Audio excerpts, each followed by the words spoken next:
আমি কিছুদিন আগে একটি দরজা লাগানোর ভিডিও দিয়েছিলাম যে এখানে বাথরুমের দরজাটা লাগানো হচ্ছে, সেরকম আপনারা ভিডিওতে দেখতে পাচ্ছেন যে আমরা 2 ইঞ্চি কেটে দিয়েছিলাম দেখে অনেকজন অনেকভাবে কমেন্ট করেছে। দেখেন, প্রথম অবস্থা আমরা যখন একটা দরজার মুখ শাটারিং করি বা লিল্টন ঢালাই দেওয়ার জন্য, তখন কিন্তু আমাদের নির্দিষ্ট মাপ 7 ফিট হয় এবং তারপরে যখন চৌকাঠ লাগানো হয় ফ্লোর থেকে, তখন এই মাপটা কত দূর চলে আসে দেখেন। আমাদের কিন্তু অন্তত কমপক্ষে 3 ইঞ্চি কমে যাবে।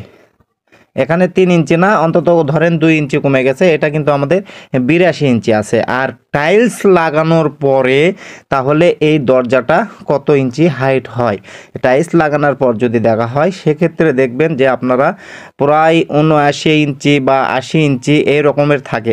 তাহলে আমরা যে বাথরুমের দরজাটা 7 ফিটের 2 ইঞ্চি কেটে দিয়েছিলাম, ওখানে শুধু ফ্লোরে টাইলস হবে আর কিছু হবে না। তাহলে কতটুকু ক্লিয়ার থাকলো, দরজাটা ক্লিয়ার ঠিক থাকলো? তো অবশ্যই আপনারা কমেন্টে